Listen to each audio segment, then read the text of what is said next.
like first to welcome all of you to the university this afternoon, and especially I'd like to welcome those of you who have not visited the university before or who have not taken part in one of our most important occasions, our graduation ceremonies. Today we shall confer awards on those who have satisfied the Council of the University that they have met the requirements for admission to awards in the Faculty of Education. And I'd also draw to everyone's attention that there is in the program a list of prizes which have been awarded on the basis of academic merit. Could I now address all today's graduates and give you, each one of you, my congratulations and extend those to those who couldn't be with us today. I know how much work, how much effort you've put in over the last few years in order to get here today. And I congratulate you all on having achieved that goal. I'd also like to congratulate those who have been your supporters, your family and friends, who've helped you through those difficult times to complete your assignments and to calm you down before your exams. We know in the university that you can't achieve your goals here without the support of family and friends, and they deserve to share in the congratulations today.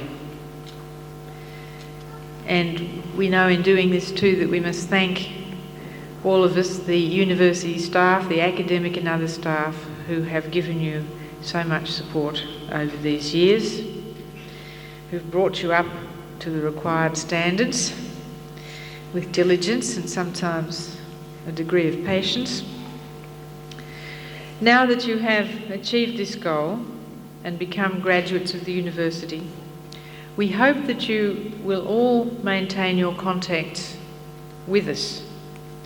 You become, on graduating, a member of the university's convocation, and through that you will be kept up to date with the events of the university, what's happening here. You can also aspire to be a member of the University Council as a convocation member. So we hope you'll keep contact with the university wherever you go in your career. And many of you, of course, have started on careers or have resumed work or continued with work you were doing before. Some again will be still looking for opportunities. Whichever group you're in, we wish you well. You've achieved one goal, but there are many others that lie ahead of you. Our hope is that you will take from the university a lifelong love of learning, open and inquiring minds, and that the habit of study and reflection will stay with you and sustain you in what lies ahead. You take all our good wishes in the next stage. I now have pleasure in inviting the Vice-Chancellor, Professor Morgan, to present the candidate for admission to an honorary degree.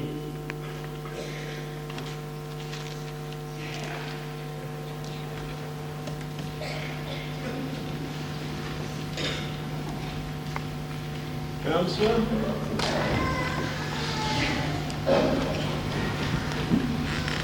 Donald David Morris is a true Newcastle. He was born on the 24th of November 1930 in Mayfield, the second son of parents who lived in Mayfield from 1922, and his father was appointed BHP, there to become eventually the Chief Works Research Officer. Donald Morris was educated at Mayfield East Primary School and Newcastle Boys High School, On leaving school, he joined the firm of Rod and Hay of Newcastle as a trainee architect and pursued studies, obtaining the Diploma in Architecture of the Sydney Technical College and the Newcastle Technical College, and then the degree of Bachelor of Architecture of the University of New South Wales as a student at Newcastle University College. He was elected to the Associateship of the Royal Australian Institute of Architects in 1956 and to the Fellowship in 1970, when he was also elected to the Associateship of the Institute of Landscape Architects. Perhaps equally noteworthy that in 1986 he resigned from the Royal Australian Institute of Architects because he could not accept the views of the then President, Sir Lawrence Neal, in regard to the design of modern buildings. As a young professional architect, Donald Morris was involved in a wide range of commercial projects, including offices and workshops for Young and Green, shops for Sol Patterson in Hunter Street, buildings for the Newcastle Herald, skyscraper blocks, well, 12 stories high, and for Norwich Union and Pearl Assurance in Sydney. But in 1961, he moved away from all this to join the Department of Architecture in the Newcastle University College as lecturer, being given responsibilities for developing a number of new undergraduate courses. There he remained, a respectable academic, serving as acting head of the department, sub-dean of the faculty, until he went to Europe on study leave in 1967. It's not entirely clear whether it was the shock of a bleak midwinter in Manchester or the stimulus of a Scandinavian spring that can be credited with a subsequent important and significant change in his career. On his return from study leave, he was appointed to the Planners Division of the University Administration, first as staff architect, and then in succession as assistant, deputy planner, and finally, in 1975, as university planner. He remained as planner until his retirement in 1988. The primary achievement of Don Morris's work in the Planners Division is the campus that is now enjoyed by the university. This campus, the most beautiful bushland campus in Australia, owes its character to the policy he pursued so successfully. From time to time, people observe that even the most creatively designed buildings are improved visually by being obscured by trees. Don Morris took a more positive one. He sought to maintain the forest cover within the building precincts throughout the then campus of the university. He has written, "Building activities are almost invariably detrimental to the health and vigour of a natural forest. After only 3 or 4 years' development, serious deterioration was already apparent by 1968. It was possible to introduce measures to recover the situation and to control planning and construction so that the maximum number of trees was retained and their vigour maintained. We are able to judge the effectiveness of that policy. It was implemented, as some of us will remember, by stern application of sound principles, which he declined to compromise even for the most plausible and short-sighted academic rationalizations. The combination of timeliness and opportunity that brought Don Morris to the office of planner was a peculiarly happy coincidence. His interest in landscape planning was already developed in his diploma thesis in 1954, and he subsequently published on eucalypts and on indigenous flora in developing suburban areas before becoming planner. These interests he has continued and developed in his retirement, working now with the Hunter Regional Botanic Gardens, where he is now Director of Planning and Development and Curator of Parks. There's one other area where he has made noteworthy and distinctive contributions. As a student, he became interested in painting, but his best known artistic work has been as a sculptor. He studied under Paul Beeble at the Newcastle School of Art and has exhibited widely, and particularly at the Regional Gallery and at the Bomberto Galleries. While he has worked in a variety of mediums, it cannot surprise us that in wood, and especially in developing work which grows organically from the natural form of the timber, he finds and extracts most satisfying and pleasing creativity. It is exactly this creativity which characterized his work as university planner and architect. Mr. Morris may be seen as a man who, in fulfilling his aspiration for this university, has achieved great success. We, who enjoy the benefits of that success, recognise in it a heritage of great value, which is to be sustained for the benefit and enjoyment of generations to come. Chancellor, it is with much pleasure that I present Donald David Morris, Bachelor of Architecture, for the award of the degree of Doctor of the University, honoris causa. In the name of the Council and by my authority as Chancellor, I admit you to the honorary degree of Doctor of the University.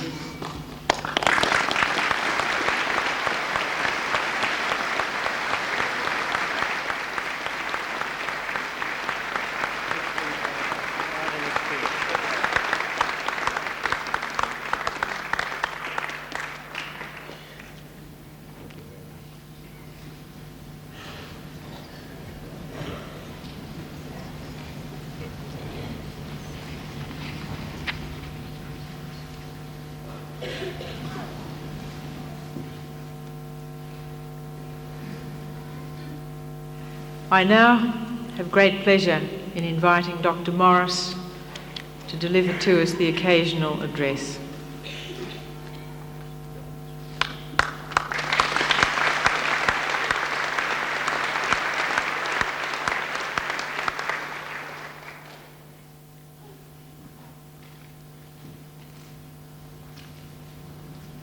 Chancellor, Vice-Chancellor, members of the University, ladies and gentlemen, it is with great pride that I accept the honorary degree awarded to me this afternoon. However, in accepting this honour, I wish to acknowledge the support and contribution that has been made by many people throughout my time at the University. In particular, I should mention my predecessor, this University's first planner, Professor Eric Parker, who was unfailing in his support and encouragement of my efforts to protect the bushland character of the university site.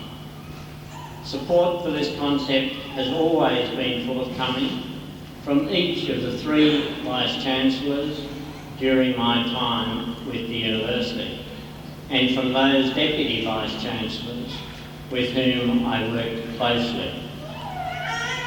Supportive response of a substantial number of the university community has always been a welcome encouragement. And a special mention must be made of the university grounds maintenance staff who accepted what was then an unorthodox approach and did their very best with very limited resources. At a personal level, I wish to acknowledge my wife's support and the contribution she has made in her own right to this university through her involvement with the Friends of the University and other organisations. But I believe this award is an acknowledgement by this university of the value it places on its landscape and the effort which is necessary to maintain the natural character of that landscape.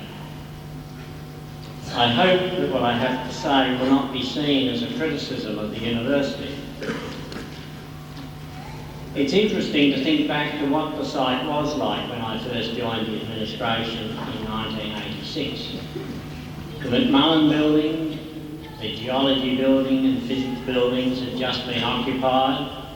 The first stage of the library had recently been opened.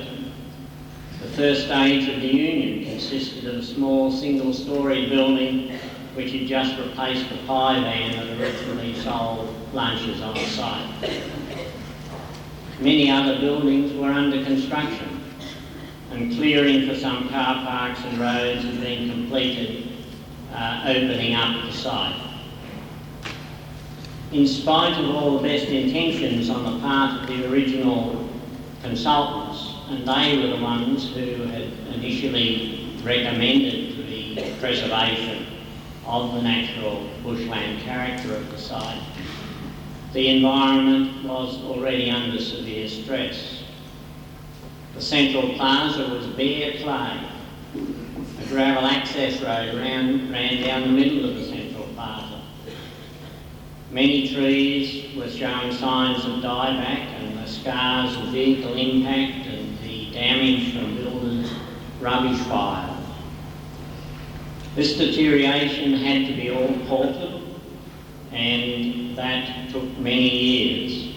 Some trees still show the signs of those original days of damage, and some failed to respond and were lost completely.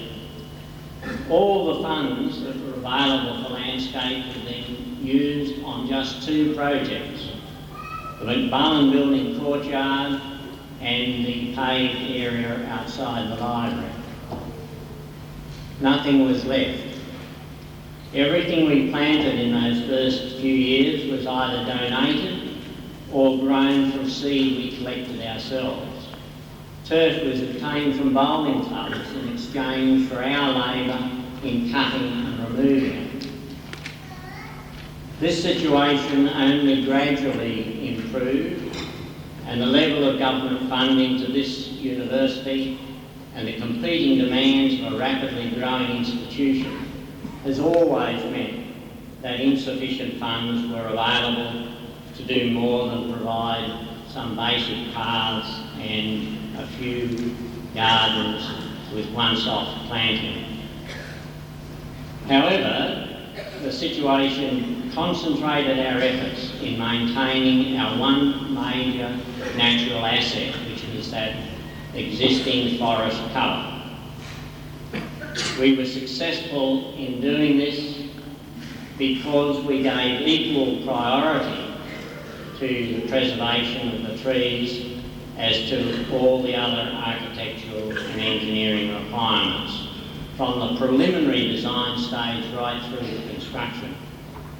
Landscape design was not seen as an afterthought, something to be carried out after construction was completed. Services were planned to cause minimum disturbance to individual trees.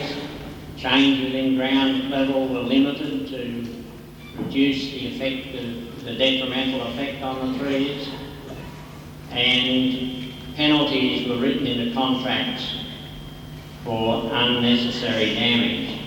However, I can only recall one occasion where it was necessary to impose those penalties. It had become accepted on this site that care of the trees was expected, and the contractors exercised the discipline on their subcontractors themselves. The result of all this was that once the contractor was finished and the surroundings tidied up by a ground staff, the building emerged and appeared as though it had always been there, surrounded by the natural trees. As a result, the university achieved an environment of very high repute at very low cost. But it may be said that we have been living on borrowed time. Trees and plants have a limited life, and provision must be made to replace these as time goes on. Very little provision has been possible to date. Erosion, weed infestation, disturbed areas have all been accumulating over the years, and the recent dramatic increase in student numbers and building activity inevitably increases the pressures on the natural environment. These problems must be addressed, and this costs money. The challenge facing the university is to find the funds to enable the constantly increasing area of man-modified site to be maintained in a way which will ensure the ongoing viability of the natural forest cover and regeneration of this and the natural areas. In this era of dry economic policies, this is going to be even more difficult for the university. It is commendable to find that the university has accepted the need for appropriately qualified staff in the grounds maintenance area, but an adequate level of funding is essential if they are to achieve what is required. Groups like Convocation and the Friends of the University perhaps should consider this urgent need. A need not for spectacular landscaping projects, but for ecologically sound renovation and regeneration of the existing forest. I've spoken at length about one aspect of planning the university site, which has been a major interest of mine for over 20 years. But that's not what you came here this afternoon for. For those of you who are graduating today, this is the culmination of years of study and effort, and you and your family and friends can be proud of your achievement. But this is just the beginning. Learning is a lifetime occupation. The real challenge is to encourage and facilitate this ongoing learning process in yourself and in others. You will find, as I did, the things that interest you now will be overtaken by other interests and challenges. And your career paths may change dramatically in ways you can't possibly imagine now. So that flexibility, an open mind and ongoing education will be essential. I congratulate you and wish you every success. May your career be as satisfying and challenging to you as mine has been to me. Thank you.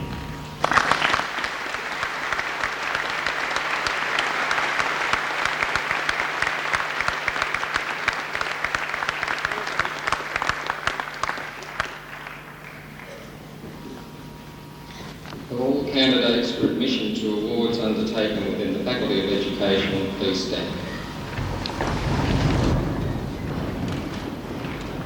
Chancellor, I present to you the candidates for admission to awards undertaken within the Faculty of Education as specified in the programme.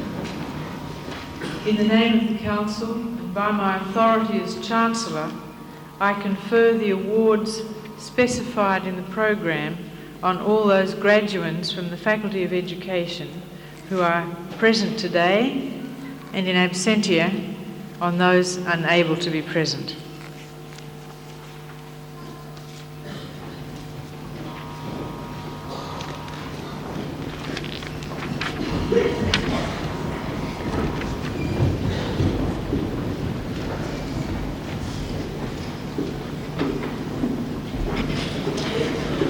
Chancellor, for the award of the Diploma in Teaching Early Childhood Education, Kylie Marie Armstrong.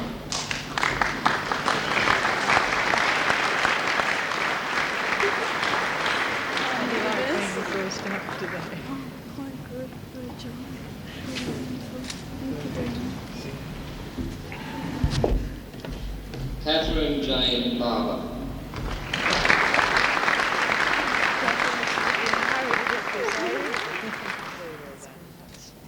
Catherine Darcy B.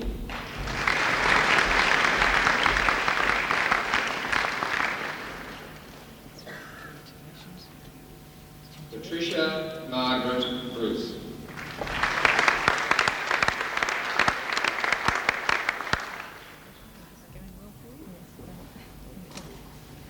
Jennifer Ann Cameron.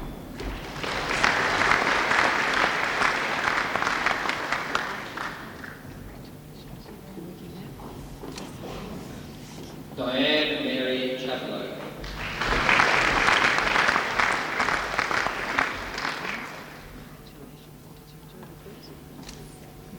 Tracy Ann Davies.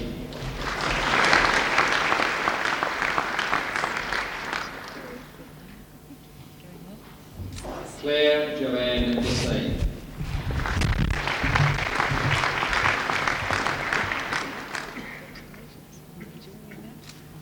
Carolyn Jane Gillies.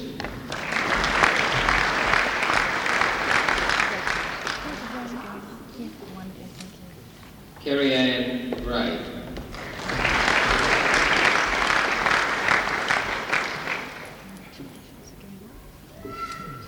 Claire Vanessa Hicks.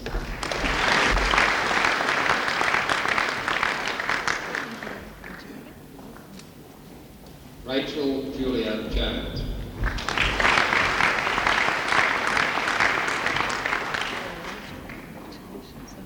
Leanne Lewis.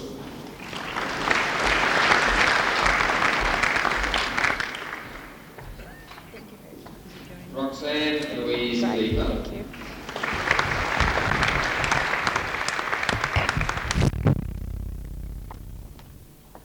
Michelle Christine Lewis.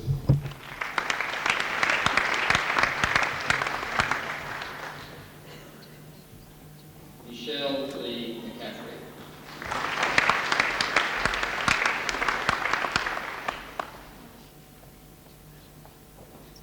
Cherie Ann Hawley.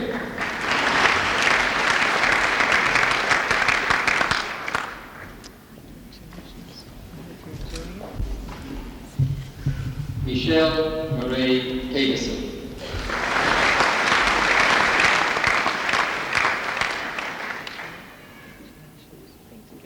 Sarah Jane Hetheridge.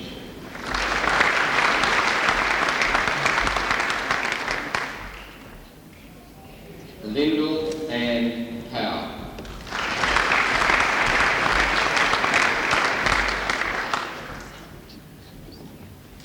Tracy Lee Reed.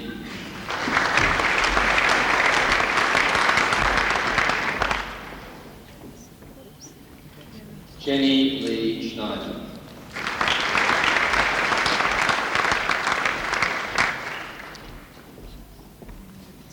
Fiona Joy Shine.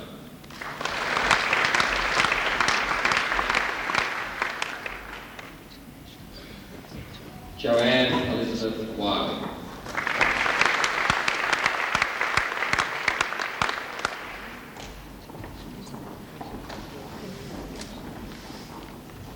Chancellor, for the award of the Diploma in Teaching Primary Education, Amanda Jane Babbage.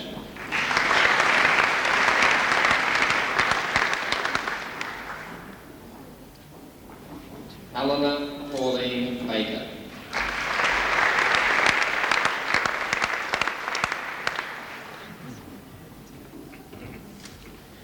Julie Marie Bortolozzo.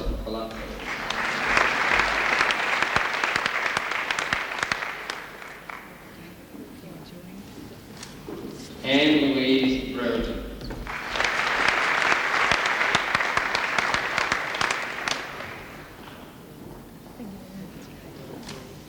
Andrew John Carr.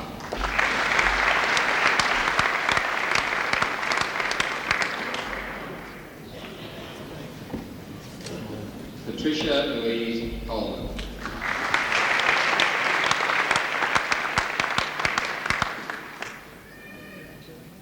Michelle Ann Corcoran.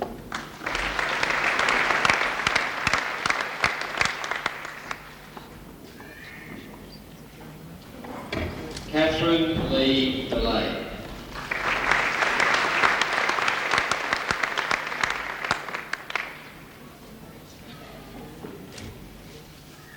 Deanna Dock.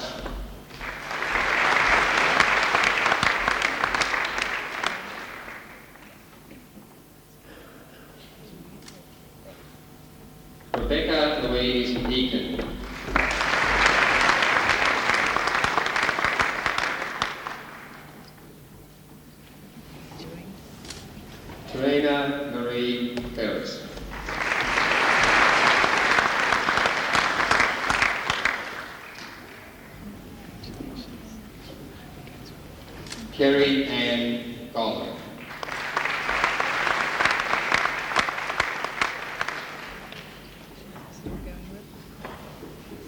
Lara Marie Harvey.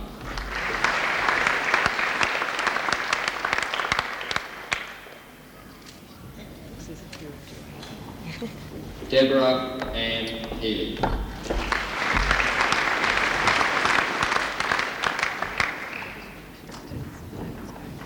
Christy Louise Holden.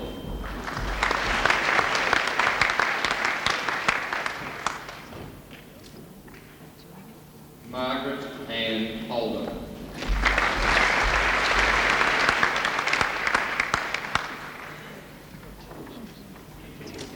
Kim Denise Hudson.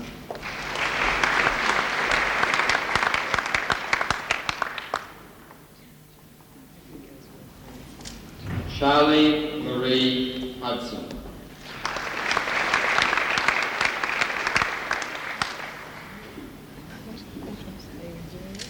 Robin Lee Johnston.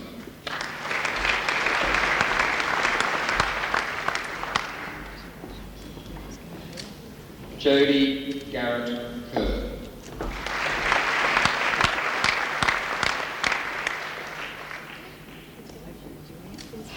Christine Larkin.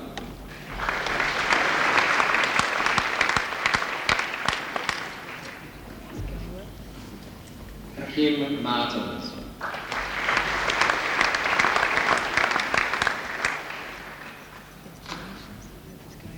Paul Francis Mears.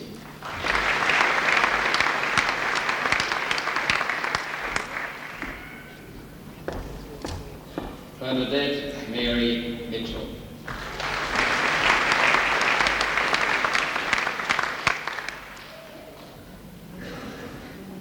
Catherine Louise Mooney.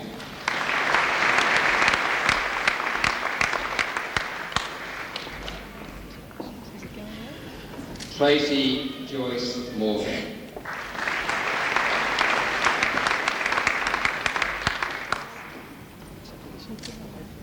Karen Maria Nolan.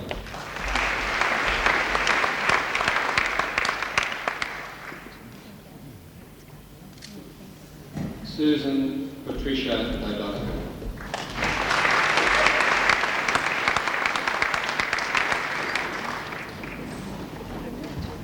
Jeannie Gay Olsen.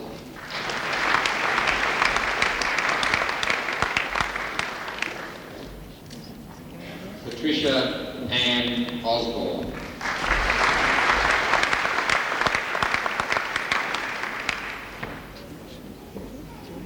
Leanne Palmer.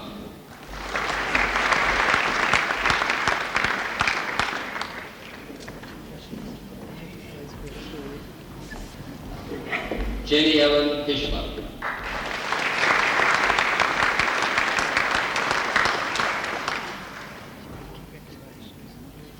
David Andrew Robson.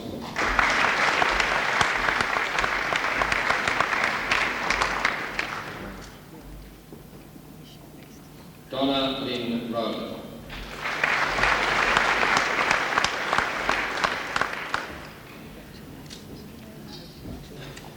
Linda Gay Sly.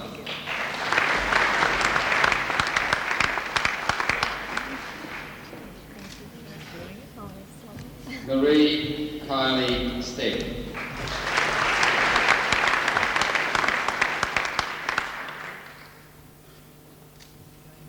Russell William Stephens.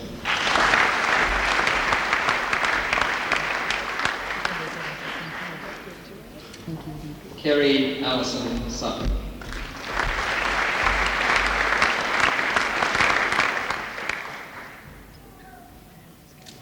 Renee Tarrant.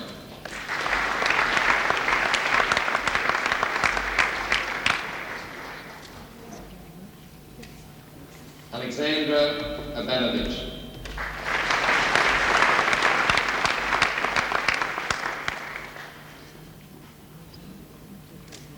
Guy Allen Young.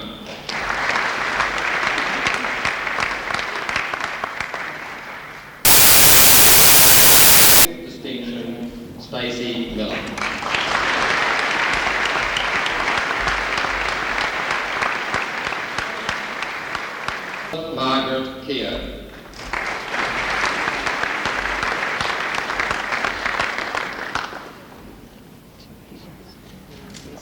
Gay Gwendolyn Mulliner.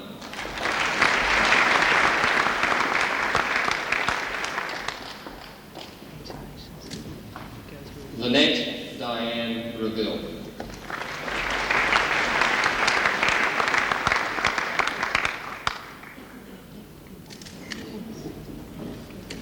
Emma Kate, and with honours Class 2, Division 2, Emma Kate Simone Denahal.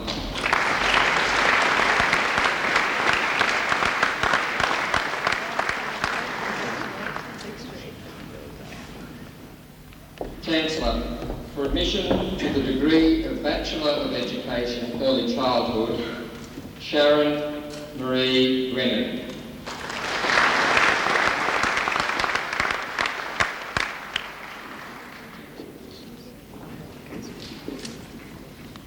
Gillian Gay Hunt.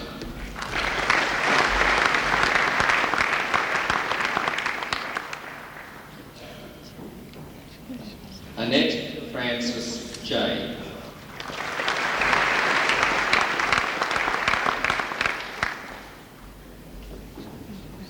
Kim Moroney.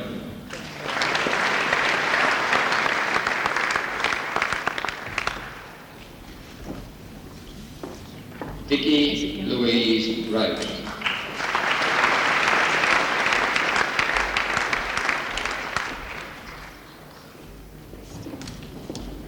Chancellor, for admission to the degree of Bachelor of Education, English History, Special Education, Elizabeth Ann Bunt.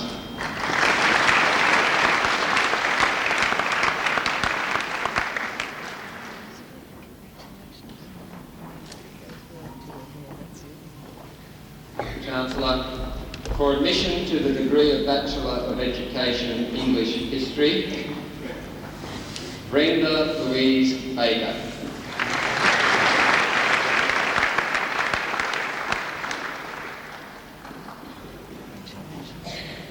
Carol Hyacinth D'Souza.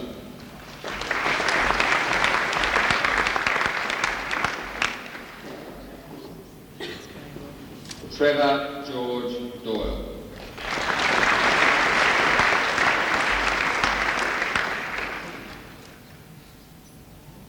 Joanne Elizabeth Dunn.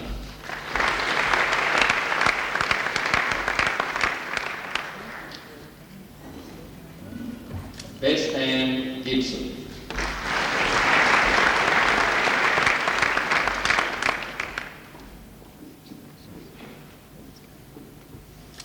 Lisa Gay Godwin.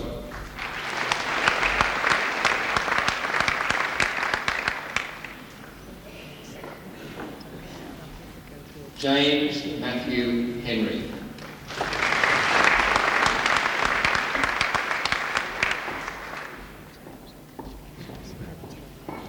Karen Leanne Jones.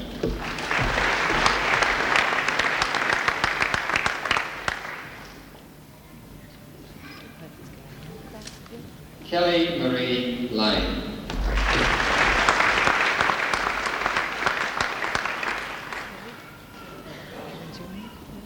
Ross Wayne Lawrence.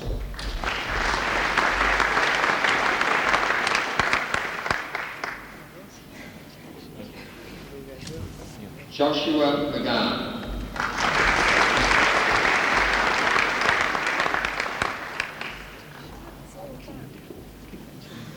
Leonie Patricia Newton.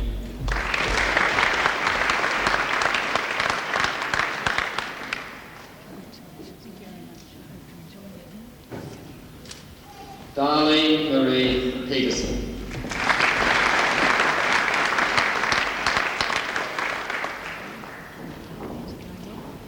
Carl William Strickard.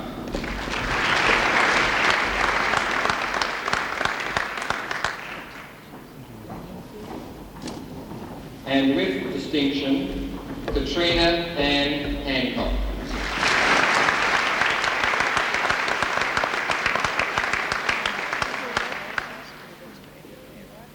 And with distinction, Paula Ann Merrick.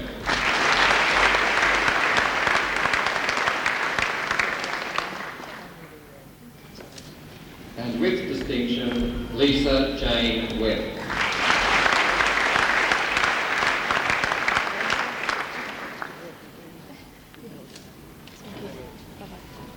Chancellor, for admission to the degree of Bachelor of Education, Home Economics, Special Education, Heather Margaret Hearn.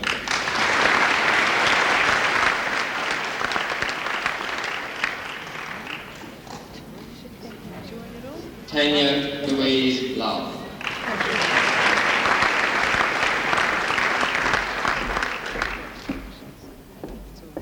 Lisa Sue Leach.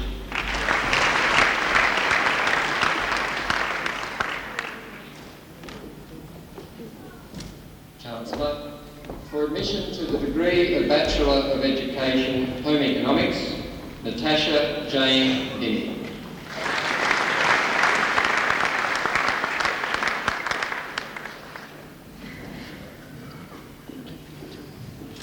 Sian Connor.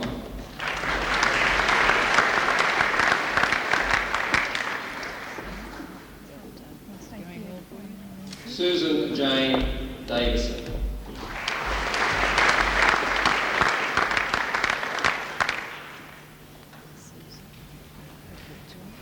Bernadette Therese Duggan.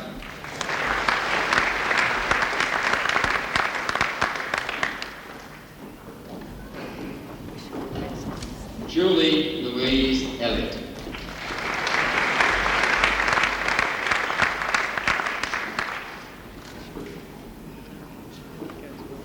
Tracy Margaret Griffiths.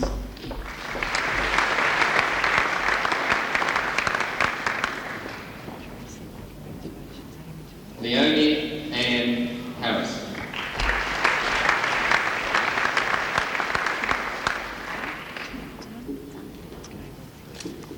Ingrid Maria Eagle.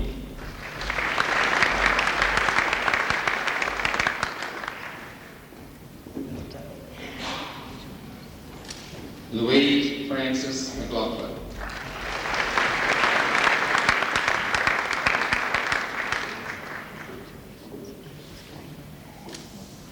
Beatrice May Moncrief.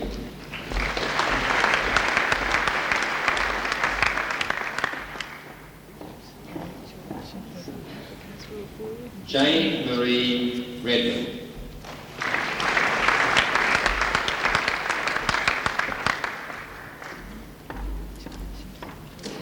Alison Jane Small.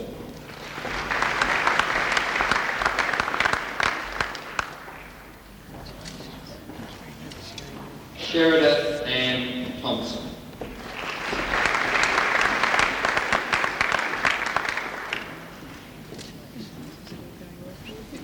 Heather Joy Viva.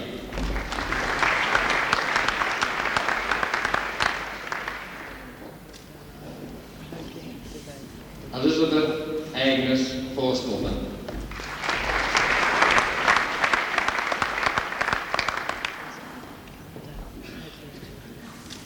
Jane Louise Walker.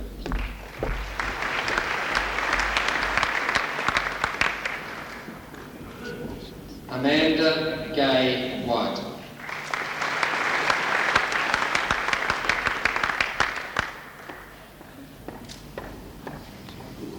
Donna Patricia Wilson.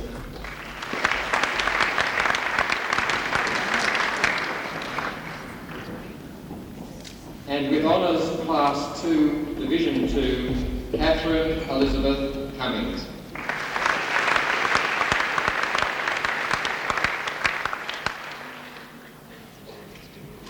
And with honours Class 2, Division 1, Francine Marie Clark.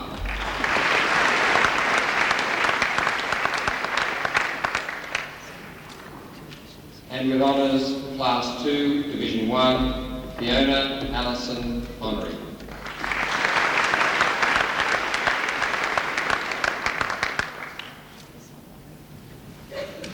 And with honours, Class 1, Gay Alana McDonald.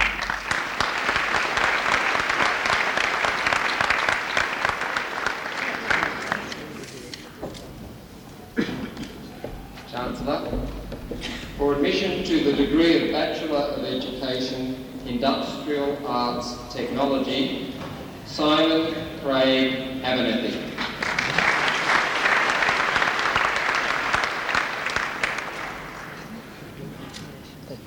Brett Anthony Blake.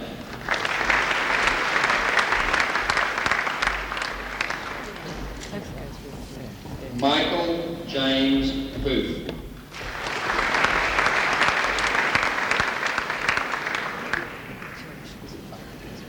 Jason Leslie Bradley.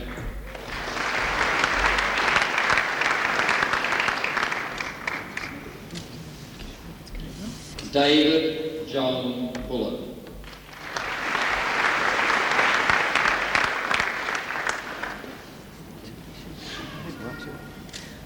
Brett Michael Crispin.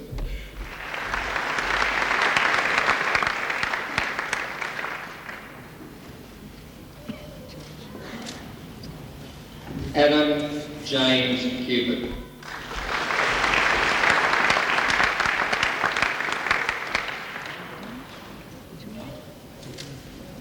Andrew Paul Fried.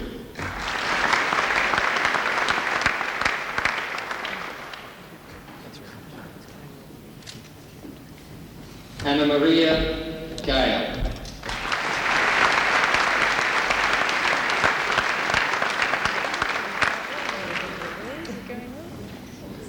Anthony Peter Gordon.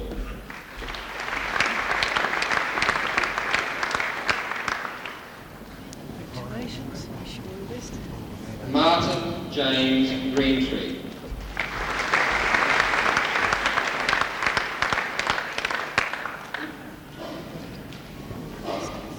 Dean Hannah.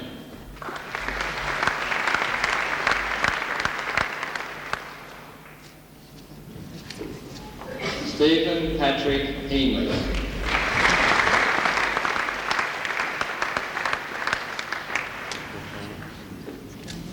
Scott Anthony Henderson.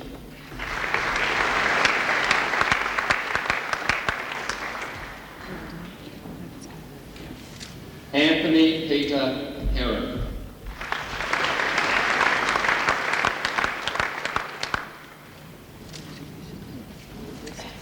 Christopher John Hollis.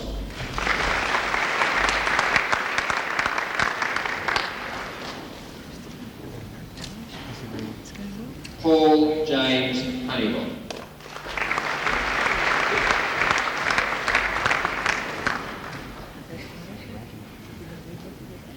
John Fleetwood Kershaw.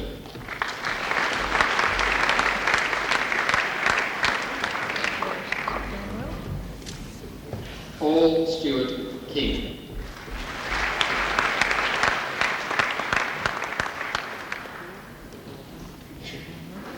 James Patrick McFarlane.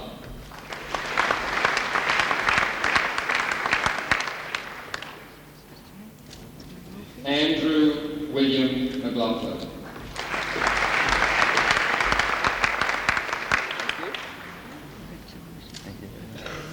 Graham Royce McMartin.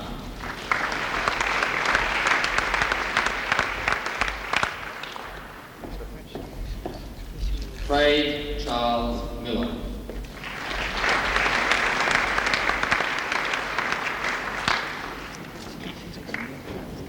Daniel James Moore.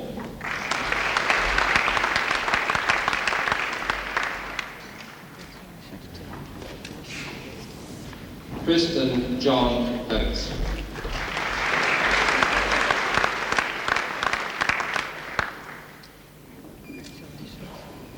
Eric John Redding.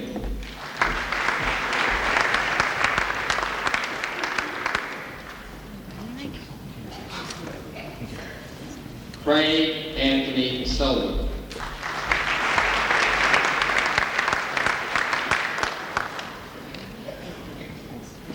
Ian James Sosso.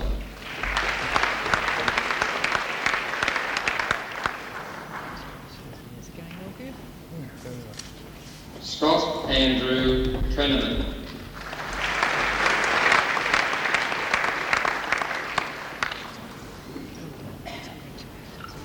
Colin John White.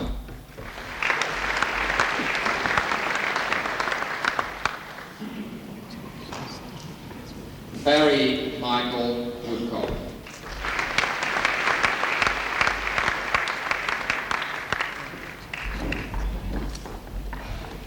Mark Woolley.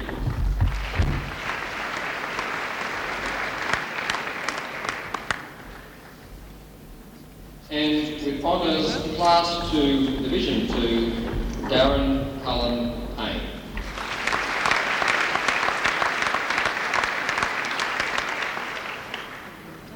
And with honours, Class 2, Division 2, Clayton Edward Roberts.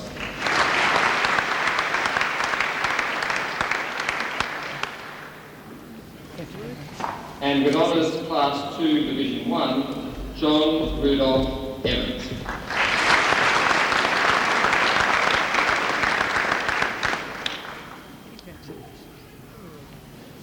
And with honours, Class 2, Division 1, Martin William Shiner.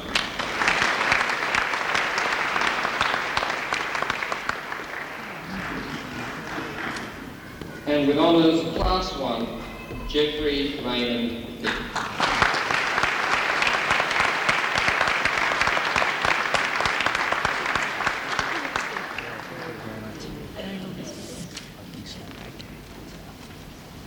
Chancellor, for the admission to the degree of Bachelor of Education Mathematics, Jeffrey Neil Bush.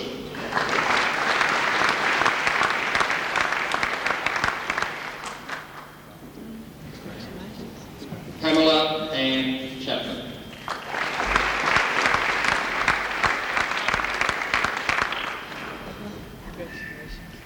David Christopher Critchley.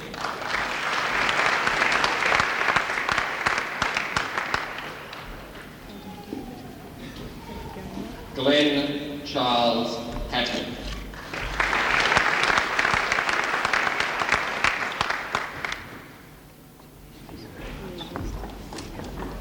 Michelle Marie Mooney.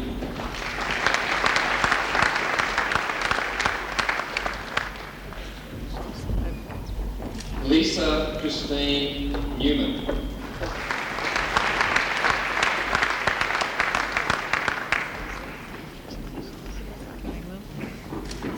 Mark Anthony Ostini.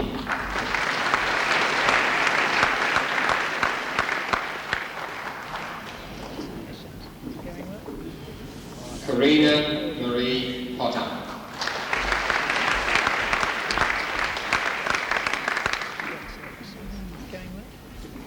Peter John Rowe.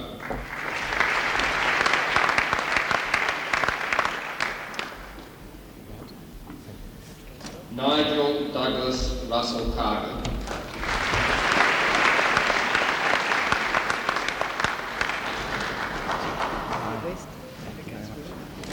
Jackie Lee Shipp.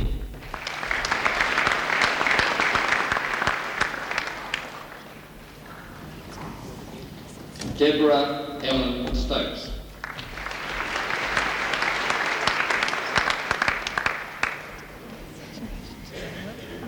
Vanessa Jane Taylor.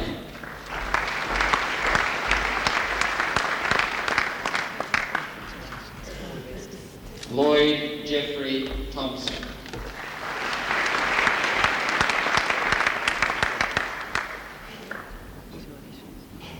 Deborah Wynne Tataki.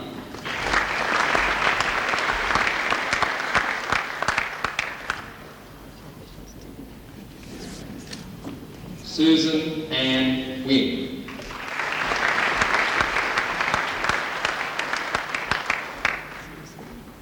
And with distinction, Brian Robert Hill.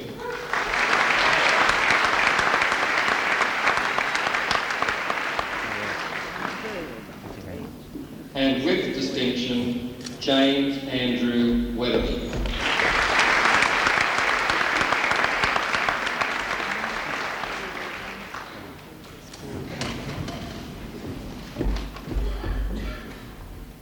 Chancellor, for admission to the degree of Bachelor of Education, Music Education, Karen Marie Anderson.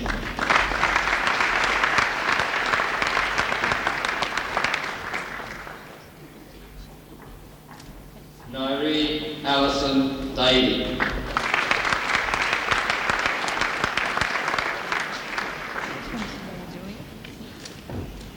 Gillian Gale Flett.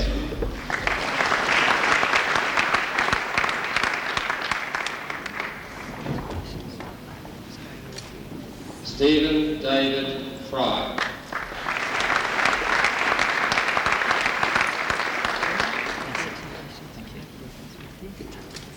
Julie Louise Gregory.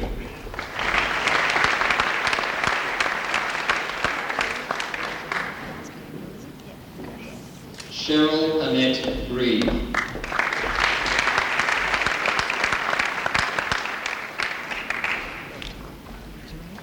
Simone Hudson.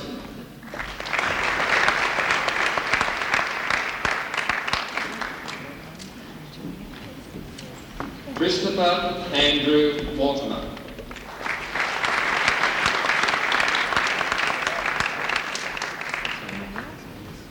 Louise Havey.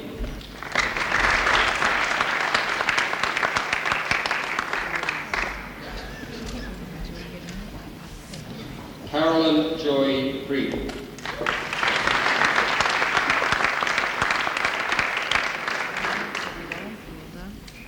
Andrew John Small.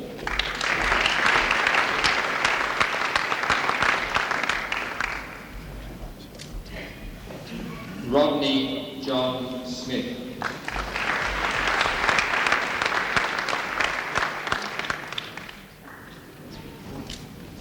Nicole Elizabeth Taylor.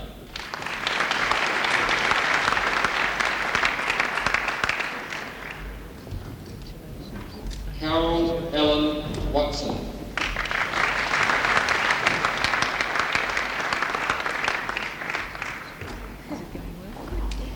Mark Andrew James Wilson.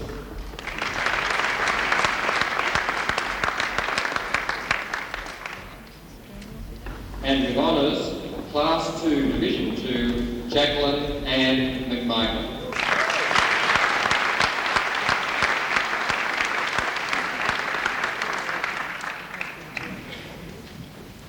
Chancellor, for admission to the degree of Bachelor of Education, Physical Education, Dale Louise Ashman.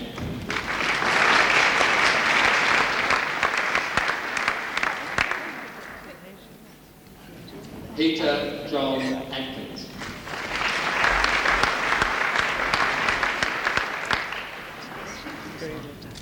Paul William Broadbent.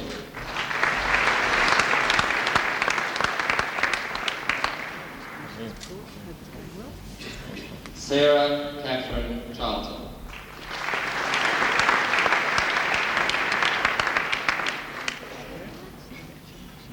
Michelle Ann Clark.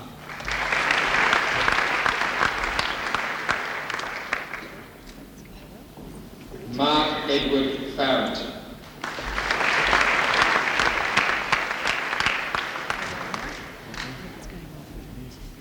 Ashley John Gordon.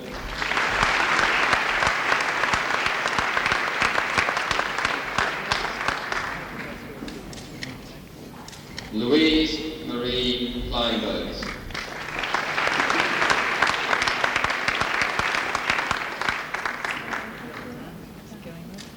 John Jeffrey Lawson.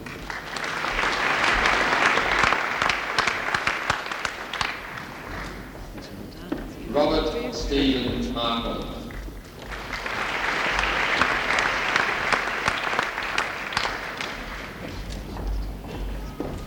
Natalie Rhonda Martin.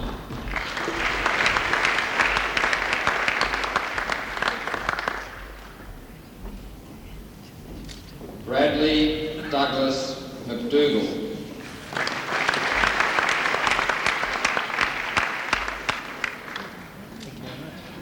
Grant Philip Newell.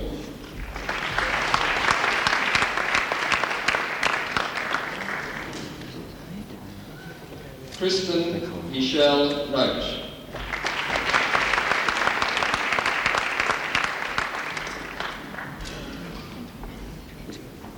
Paul Dennis Rosenbaum.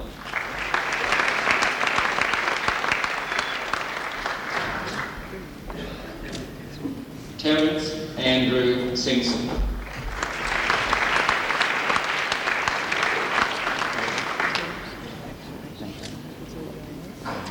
Justin McLaughlin Tanson.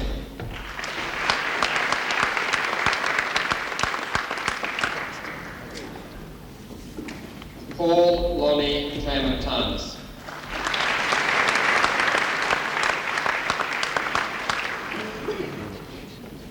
Jeffrey Paul Watt.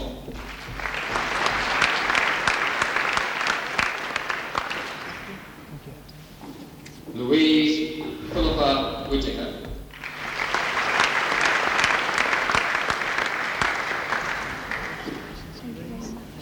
Alicia Marie Williams.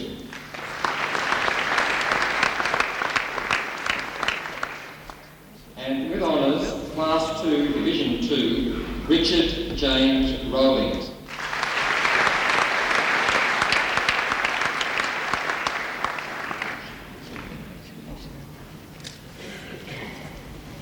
And with honours, Class 2, Division 2, Tina Louise Wozniak.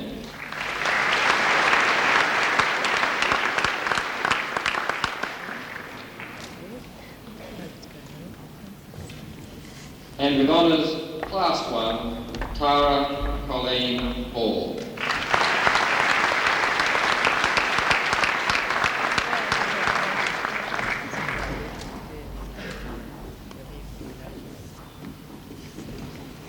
Chancellor, for admission to the degree of Bachelor of Education, Primary Special Education, Carolyn Ann Burns.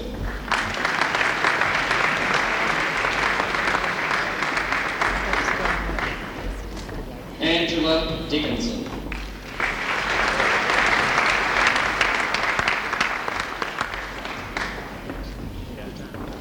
Judith Helen Foley.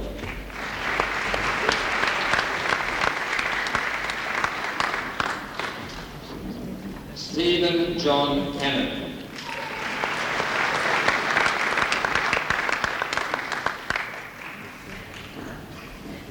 Carol Margaret Cooper.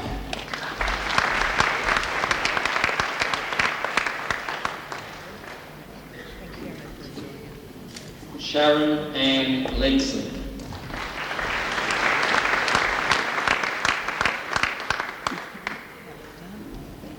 Carmel Lee Small.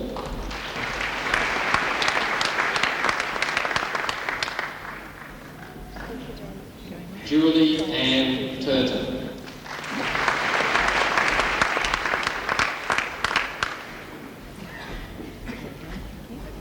Sharon Jane Vibert.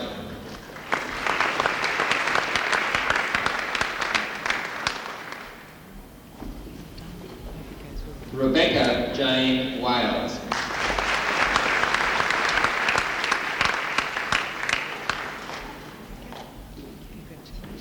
Beverly Mary Wallace.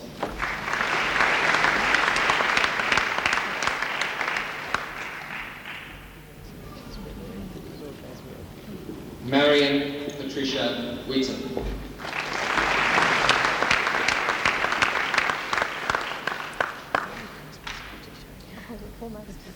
Brenda Beryl Young.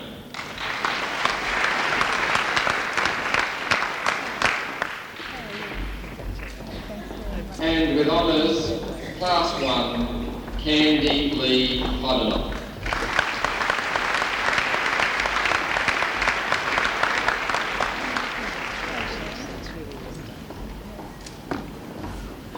Chancellor, for admission to the degree of Bachelor of Education Primary, Vicky Claire Hawkes.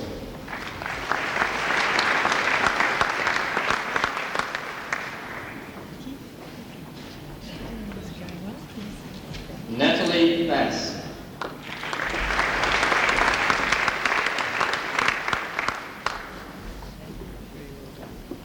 Deborah Robin Beasley.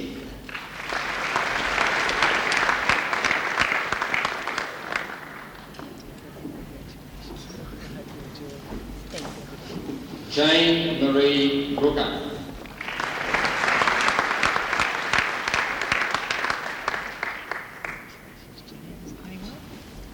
Linda Susan Meyer.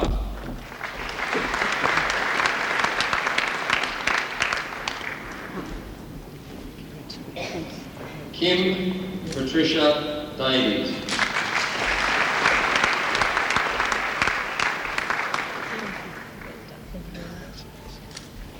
Renee Martine Duckett.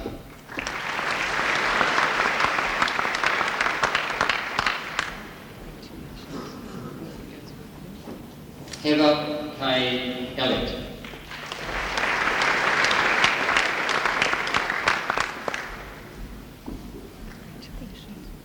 Anne Yvonne Elliott.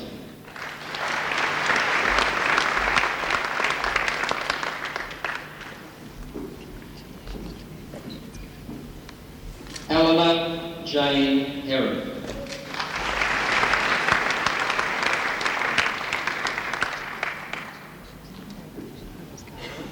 Julianne Maria Kelly.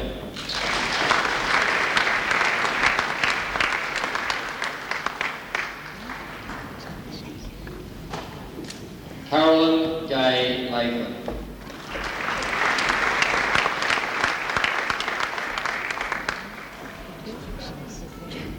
Gail Sweeney Martin.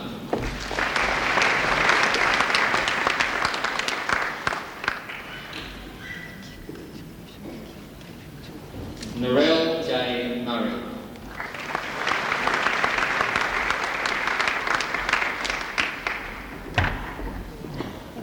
Janine Louise Patrick.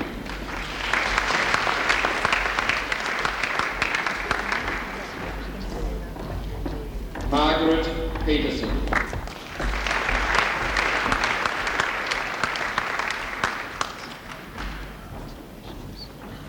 Louise Mary Reed.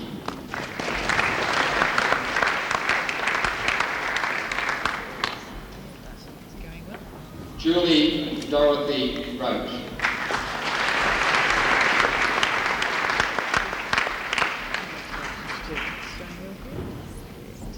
Fiona Mary Ruffley.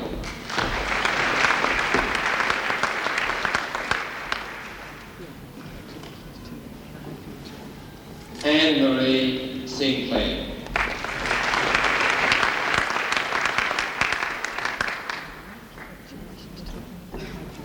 Megan Elizabeth Snowden.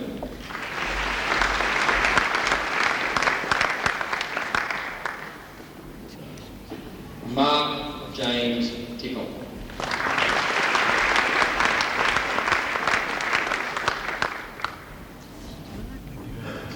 Karen Turnbull.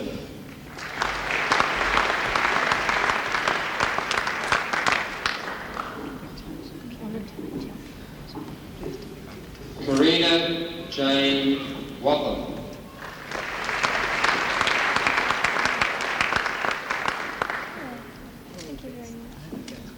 Helen Wise.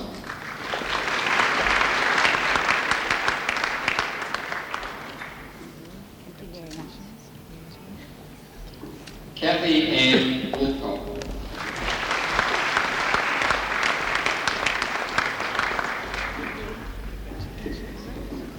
Philippa Jane Young.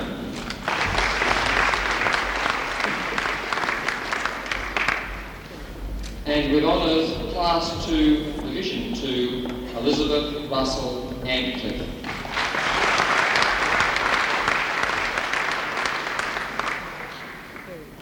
And with honours, Class 2, Division 2, Joanne Tracy Dobson.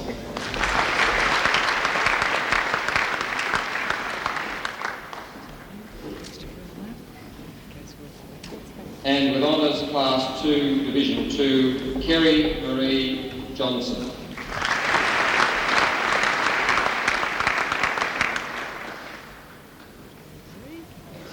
And with honours, Class 2, Division 2, Michelle Ann O'Connor.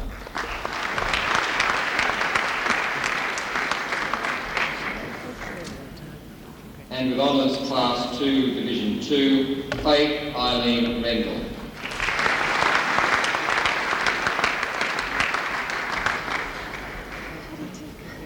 And with honours, Class 2, Division 2, Catherine Louise Staines.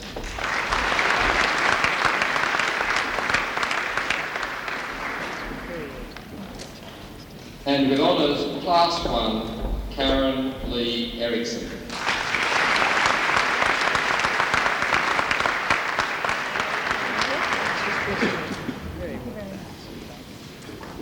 Chancellor, for admission to the degree of Bachelor of Education Science, Andrew Ross O'Neill.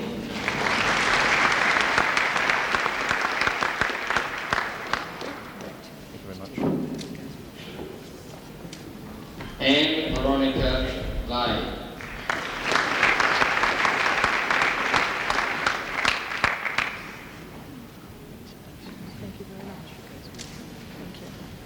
Julie Ann Bolden.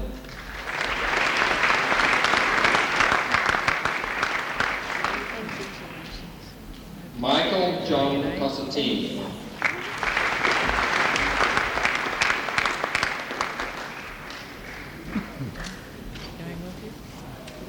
Philip Grundy.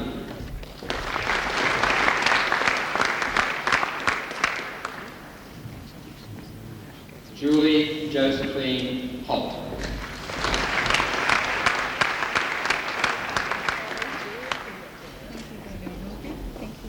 David Thomas King.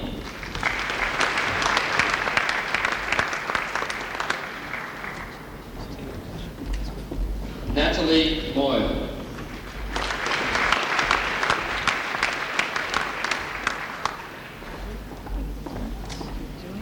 Glenn Martin Mulhern.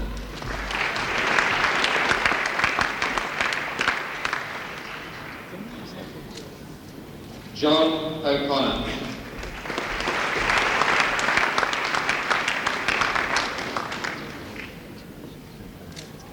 Laura Lisa Walcher.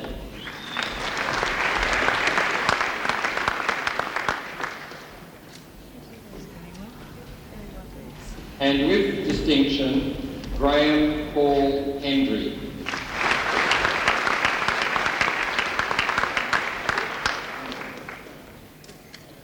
And with distinction, Joanna Fraser McDonald.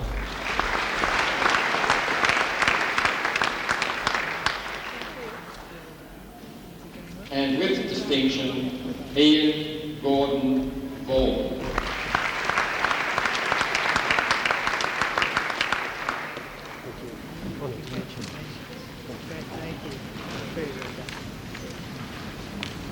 Chancellor, for admission to the degree of Bachelor of Education, Social Sciences, Special Education, Marilyn Eames.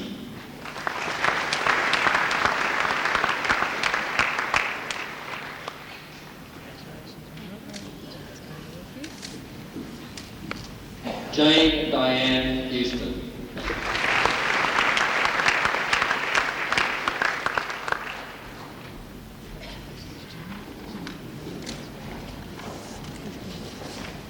Chancellor, for admission to the degree of Bachelor of Education, Social Sciences, Scott Anthony Budden.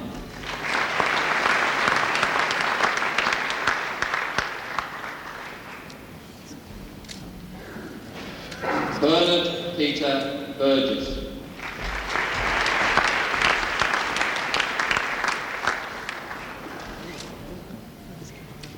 Nicole Marie Cox.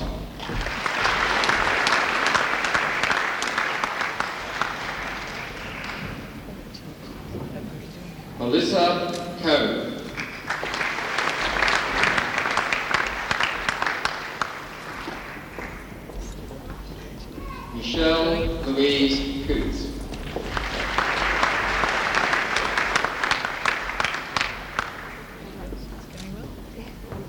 David Joseph Crelly.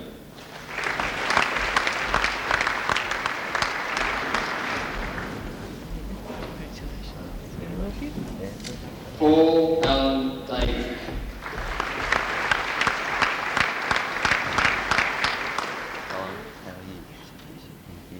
Stephanie Jean Franklin.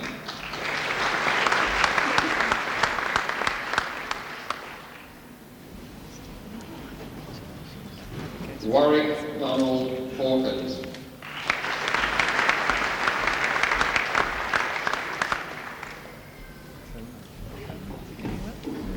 Terence Michael Murrell.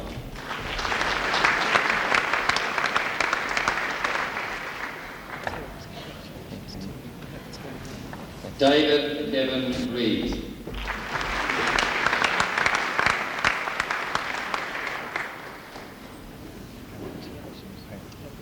Andrew Snowden.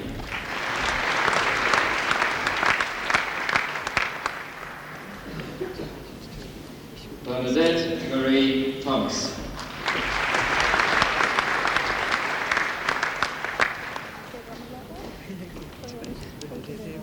Rosemary Thorburn.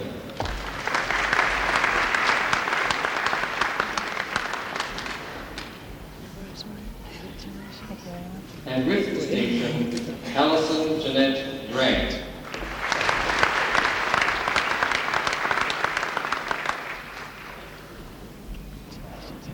And with distinction, Maria Gabriel Marshall.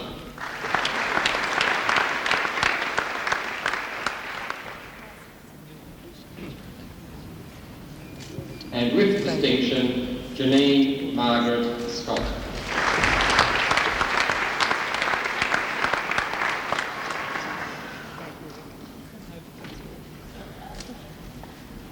Chancellor, for admission to the degree of Bachelor of Education, Technical and Further Education, Robert Charles Alexander.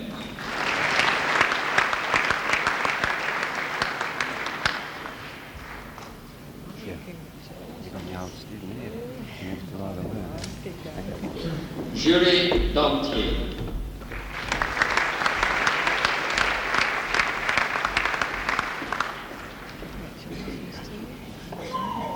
Antonia Merriles.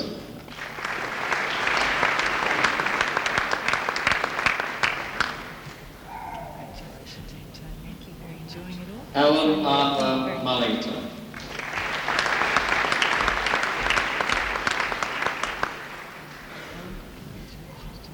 Jeffrey Wayne Towns.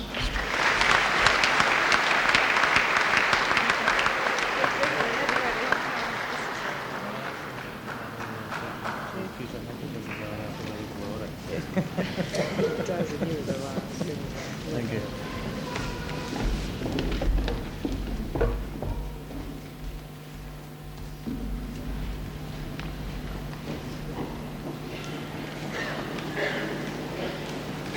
Well, I now have great pleasure in inviting Tara Ball to respond on behalf of the graduates.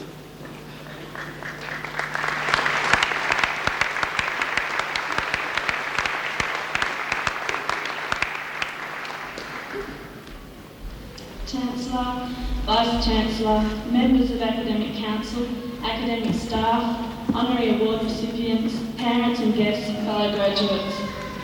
It is a privilege and an honour to address you today on behalf of the graduating students and especially those whom I shared the past 4 years with in the Physical Education faculty. For some of us, the once active study desk lays idle and gathers dust. Over a 4-year period, many an inspirational line had been written at that desk, not to mention the works of art transcribed into literary masterpieces, also known as assignments. In everyday life, whether studying at university or working 9 to 5, it has its highs and its lows. During our university years, the burden of assignment deadlines is passed on to our parents, who provide mountains of emotional support coupled with gentle financial injections at appropriate stages of our learning. People often ask about university life and its challenges as if there was an unreal environment enclosed in this campus boundary. The fact is that the people who work here are very real, full of emotion and passion for their field of teaching. They have encouraged us to try many different foods from the educational menu, some we liked, some we disliked. Our lecturers showed they cared as they always encouraged us to take the path which was least walked upon. The only objection from us was that it was also the longest path. As we followed under their wing, we queried, studied, questioned, and hence we learned. The only thing that remains constant in our society is change. Any worthwhile change is for the better. Hence, we were to remember this as we anticipated and experienced ongoing changes within our institution. The course itself changed from an optional 3-year diploma or Bachelor of Education course to a straight 4-year Bachelor of Education course. Whilst the recently renamed Hunter Institute amalgamated with the university to become the now University of Newcastle. In our present economic climate, there is a temptation to look on the bleak side, to assume the worst even when we hope for the best. As future educators, we need to resist this temptation and approach our chosen professions with a strong spirit of optimism. This will be achieved through realistic foresight and a healthy belief in our own ability to learn, succeed and help others. On speaking to my fellow graduates over the past months, it is difficult to comprehend how one feels after completing a 4-year degree course. The security and comfort finally ends and we are faced with a new challenge, new decisions and ultimately a future. Someone once compared study to mountain climbing. You start at the base camp with preparation and strategies, then comes the climb, which is arduous and relentless by its nature. On reaching the top, some of the groups may be taken by the euphoria and unable to express the fulfillment and joy. On the other hand, some may be content but not satisfied, and they are the ones who will continue to climb as a never-ending challenge. The graduates before me today are definitely not people who like to live on the flat land. We are all mountain climbers who have set ourselves a peak or a goal to strive towards. Finally, after 4 years of toil with gradual accomplishment along the way, we have attained the honourable distinction of completion, a degree. Recognition from our peers, friends, parents and lecturers for climbing our first real mountain. I ask you, how many more mountains are there to climb? Heaps. Congratulations everybody. Seize the day.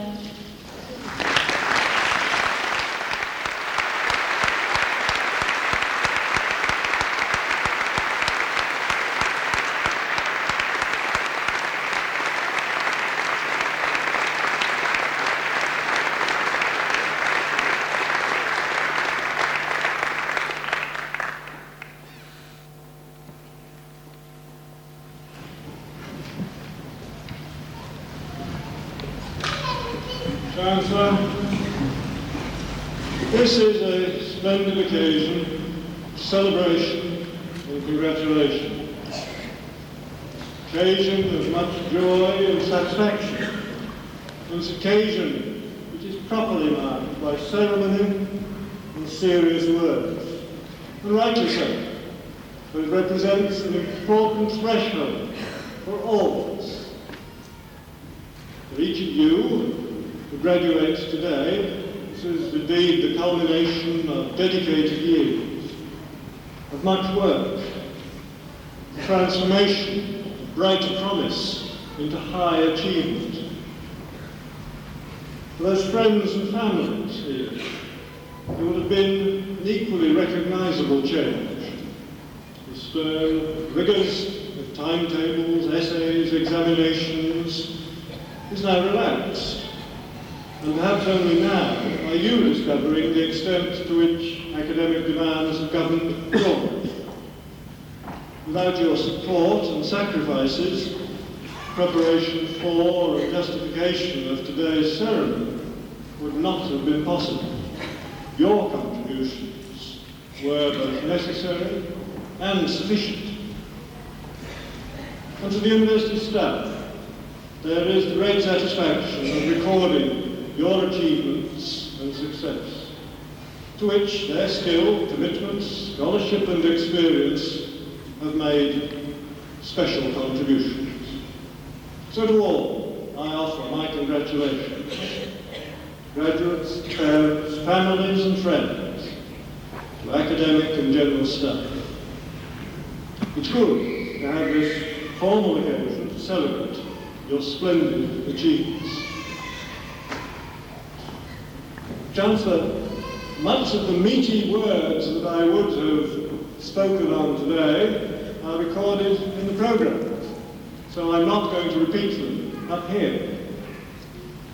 But perhaps I might be allowed to speak a little further on some of the comments that have been made by Ms. Ball, and indeed on the pleasure it gives those of us who sit on the platform to participate in these ceremonies. We enjoy the solemn words and the careful thoughts, particularly those expressed by Ms. Ball and Dr. Morris. We have the privilege of hearing the fine music from the University Conservatorium and Brass Ensemble. We thank them for that. Particularly on the platform, we are able to view some of life's interests and activities that happen during the ceremony out in the audience. Those who scamper up and down the stairs and who have occasionally to leave the room rather hurriedly. But most dramatically on the platform, we enjoy watching the interesting expressions on graduates' faces as they come across, varying from apprehension, anxiety, awe, pleasure, satisfaction, pride, and serene calmness on occasion.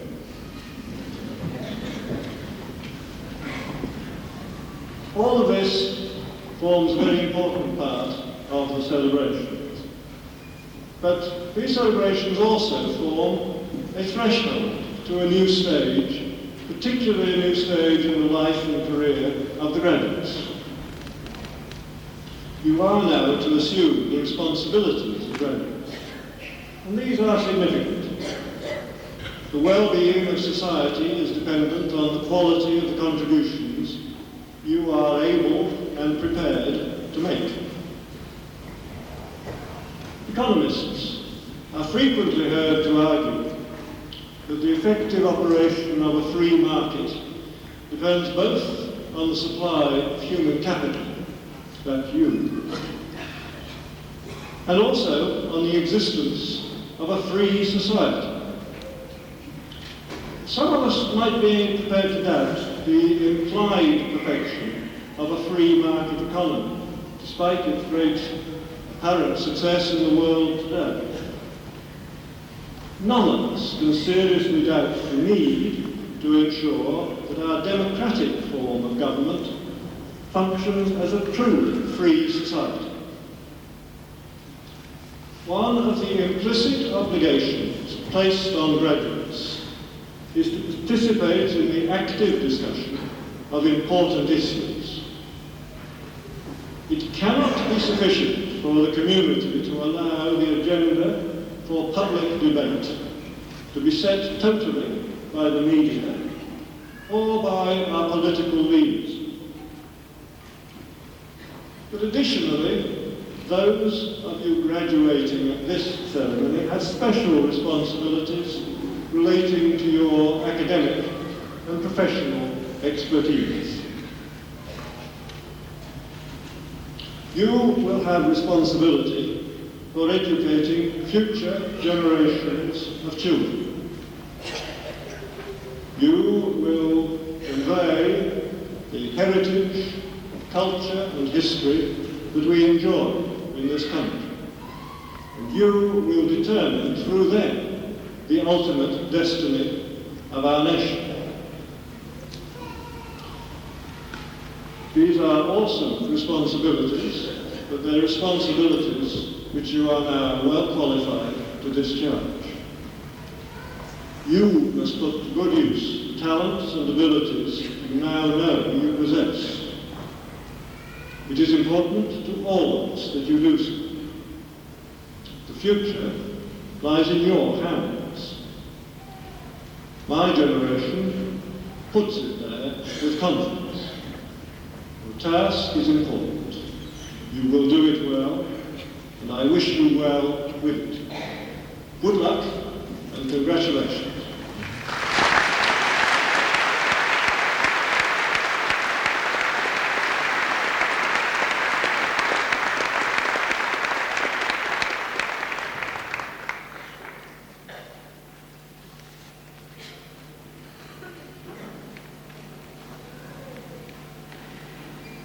Ladies and gentlemen, this has been a long afternoon. There is one more task to perform before we conclude this ceremony, one I'm sure you'll all welcome very much.